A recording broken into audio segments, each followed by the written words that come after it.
গো, সবাই কেমন আছো? শীত তো দারুণ, খুব শীত পড়েছে। সব শীতে কাঁপো কাঁপো। আমি দেখো, এই কম্বল মুড়ি দিয়ে আমি এইটা বানাচ্ছি। এই যে শীতকালে কিন্তু উল বুনতে ভারী মজা না? গরমের সময় কিন্তু একটুও ভালো লাগে না উলে হাত দিতে। এই দেখো, আমি এই আসনটা বানাচ্ছি।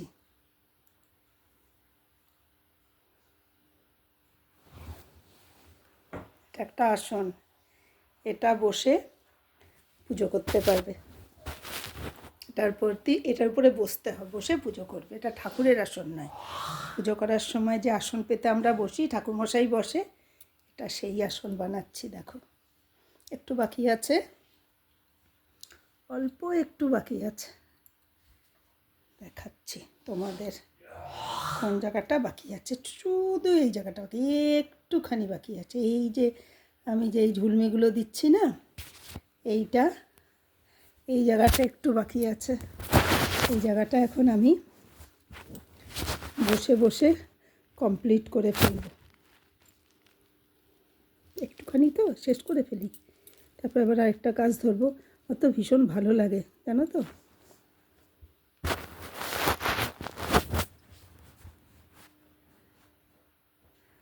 ভালো লাগে আমার করতে।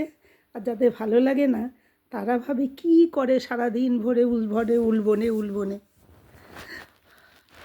আমার যেটা নেশা, ছোটোবেলার থেকেই খুব ভাল লাগে।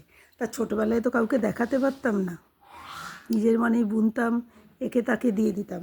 এখন খুব মজা হয়েছে, ভিডিও করতে পারছি, সবাইকে দেখাতে পাচ্ছি যে আমি কি সুন্দর বানাচ্ছি। দেখো, এটা কিন্তু অনেক বড়, এই আসনটা কিন্তু অনেক বড়।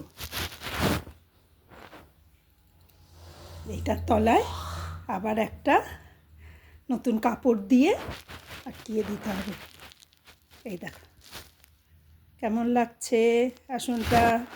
আমি কিন্তু খুব তাড়াতাড়ি আসনটা করে ফেলেছি, মানে 10 দিনও লাগেনি। সব কাজ করেছি, কিন্তু শুধু সেলাই নিয়ে বসেছিলাম না। ঘরের সমস্ত কাজ করা, পুজো করা, সব,